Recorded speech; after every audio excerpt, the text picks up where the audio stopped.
South Africa's 7th administration now includes cabinet members from different political parties. Some of the political parties that are not a part of the Government of National Unity include the MK Party, EFF and Action SA. Joining us to weigh in on this political arrangement is Professor Vinothan Naidoo, Associate Professor of Public Policy at the University of Cape Town. Professor Naidoo, thank you for joining us on this Saturday evening on News at Prime. Now, after an arduous negotiation between the ANC and the DA nationally, and as we saw in Gauteng provincially, our 7th administration has now been formed. Can citizens relax and expect that the business of Parliament will resume, or can we expect more of this kind of contestation along the road? Well, I think the president has made some very pragmatic decisions and choices about who to allocate ministerial portfolios to. If you look at the decisions he's made around the allocation of ministries to traditionally opposition parties to the ANC, I've argued that he's been very careful. He's been quite practical. And for the most part, he's tried to allocate ministries which have either tried to establish a high level of convergence between the goals of other political parties in the ANC, or at least to minimize the differences between what the ANC wants to achieve and what other parties wants to achieve. So I don't think the president has been tactical in the sense that he has allocated ministries to former opposition parties for the purpose of trying to retain control for the ANC. I think he realizes that his biggest test over the next 5 years is going to be maintaining cohesion and cooperation within cabinet. And in that sense, I wouldn't hold out much hope for performance. My view is that the president has probably traded off decisions that maximize his ability to establish cooperation amongst his ministers. If we get performance, I think that would be a bonus, but I don't think he can do both. So do you think that in the next 5 years we'll kind of remain in limbo, because it'll be kind of difficult when we're thinking about the thinking behind, as you're mentioning, the different political parties that have been appointed in this different ministerial roles? I mean, when I just think about it now, that the Ministry of Land is also now with the DA, the Basic Education Ministry is also with the DA, thinking about the Freedom Front Plus, who also got the Ministry of Correctional Services, and of course also the likes of the PAC, who got the Ministry of Land. And when you think about these different ministries, one after the other, when we're talking about whether it is land and giving that to a PAC, and considering the history of the PAC and their stance on land, and then agriculture and giving that to the DA, which are completely polar opposites when it comes to particularly the land issue. How is he going to be able then to ensure that these opposing ideologies, these opposing political parties, that there is that cohesion and collaboration that you're referring to? Well, I think that could be tricky, and I've heard the decision about allocating agriculture to the DA and land to the PAC might be sort of a mix of oil and water. But look, I look at it another way. I think that the PAC, certainly land and land reform, is close to the heart of the PAC and its tradition and history and ideology. But the ANC hasn't shied away from instituting very difficult questions around land reform and land restitution in the past, including in relation to pressure from the EFF. I mean, I think most of his decisions, including agriculture to the DA, and I think most economics-oriented ministries to the DA, cooperative governance, traditional affairs to the IFP, land to the PAC, as I mentioned. He's made these choices in a pragmatic way, in the sense that these are portfolios that are close to the work, to the really core ideological values of these parties. And so, in that sense, I think he's tried to get buy-in from the other parties. He's tried to offer them portfolios which they believe they can do some good work in, without necessarily undermining the ability of the ANC to control the sort of core strategic ministries. So I think he's been able to strike a balance between getting buy-in from opposition parties by offering them portfolios that really speak to the work that they do and the work that they believe that they can do, practical work in terms of running these ministries. But I also don't think he's made decisions which is necessarily going to undermine his ability to manage difficult dynamics and conflicts in cabinet. I don't necessarily see agriculture and land as being one with the DA, one with the PAC, an irreconcilable conflict. I think parties are going to step up. They're going to realize that cabinet is a place where you can thrash out these ideas. There's a lot at stake here. There's a lot at stake for the president, and I think there's a lot of stake for former opposition parties. If they cannot make it work, even in areas where they might be sort of diametrically opposed in terms of their views, and in terms of the necessity to make cabinet departments cooperate with each other, we face a very real prospect of a breakdown in relations, parties ejecting themselves from cabinet, and possibly the worst case scenario would be a vote of no confidence by the National Assembly and in cabinet. And I don't think anybody wants it to get to that stage.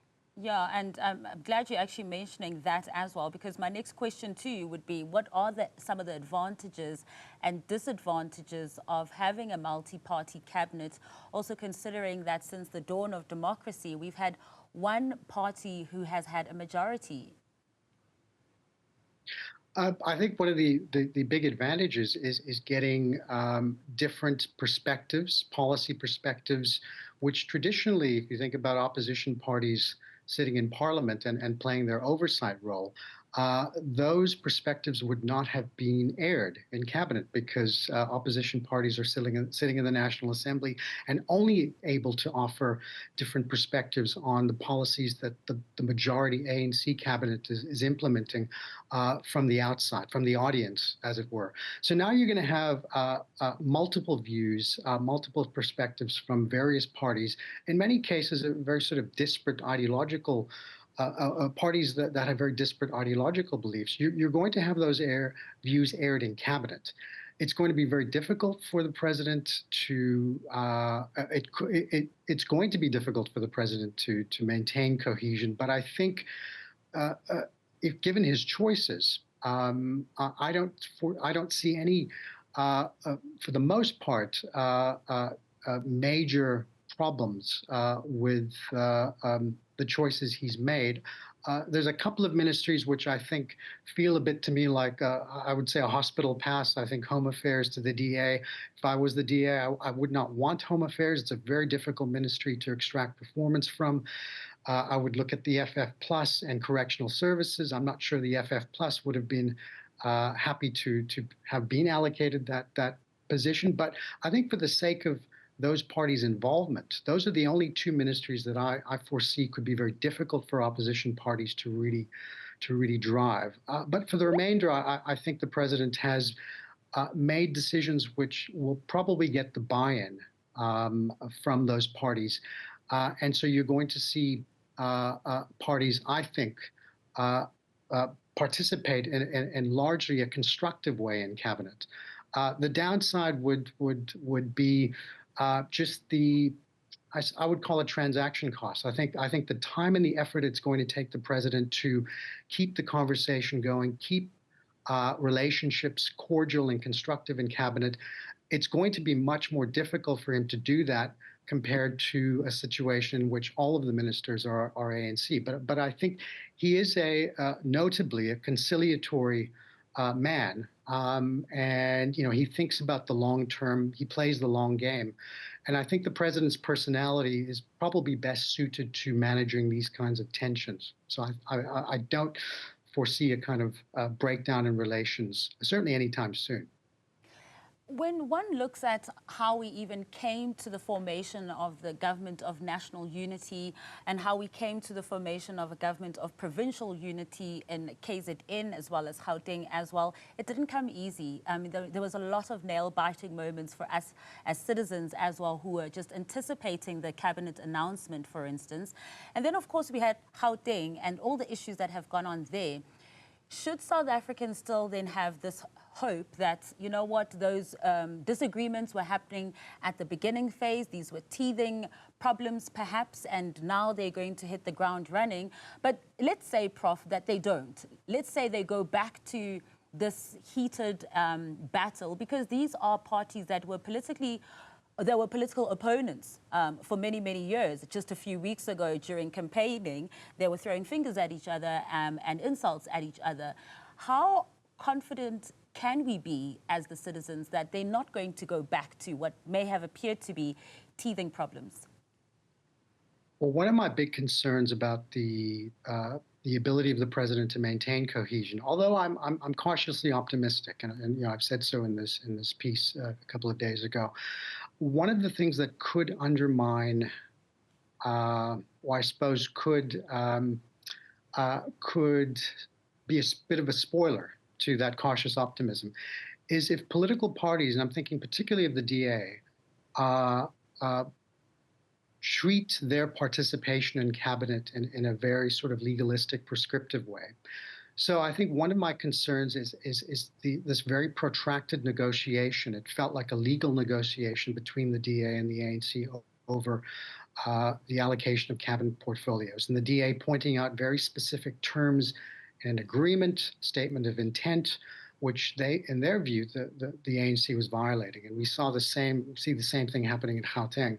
My concern is that going forward, now that allocations have been made and multiple parties have agreed to work together in cabinet, my concern is 1, 2, 3 years down the road, parties, and again, parties like the DA, I think given that it's the largest opposition member in cabinet, might face a situation where it would revert back to that kind of prescriptive referencing of terms not being met.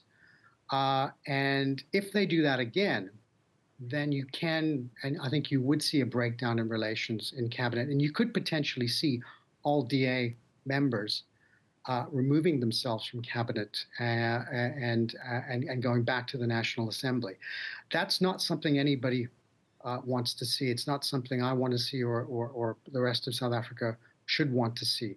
So I'm hoping that the way the negotiations over the allocation of ministries went will not repeat itself 1, 2, 3 years down the road. I think that opposition parties, now that those decisions have been made, everybody needs to step up and try to make this work.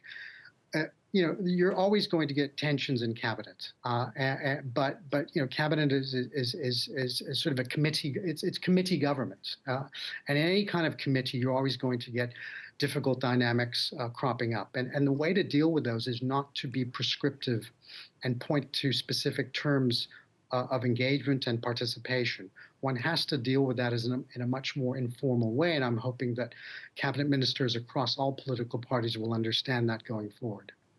And just a quick one before I let you go, Professor Naidoo. How do you think they will manage the dynamic where you have a minister of perhaps the ANC and a deputy minister or two from another party? How will those relationships then, how do you foresee them being molded and going forward? Well, I think the other interesting thing about what the president did in his allocations is he, you know, there's a lot of discussion around the DA wanting DTI, trade and industry, and the DA wanting, in particular, wanting to head the economics ministries. And I think the president did a very, very clever thing. He did deputize DA ministers in economics portfolios like small business development, DTI, finance, energy, and electricity.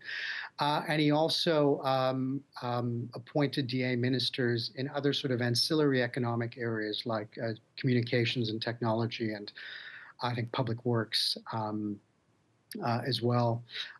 So, you know, in my view, that will reduce the risk of parties that would have wanted preferences to work with each other, even in those ministries where the DA is deputizing ANC members. Again, this is where the sort of informality of the relationships come in. And so here we have to look not just at which party got the ministry, we're going to have to look at the personalities here. Because cabinet ministers are also human beings, individuals. And it's in the kind of rapport that they can build with each other that we're going to be able to see the real sustainability of these relationships and the cohesion. And so, but I think that the president has set the house up reasonably well. Yeah. And now it comes down to the personalities to make it work, to make it function. Professor Naidoo, thank you so much for your insights.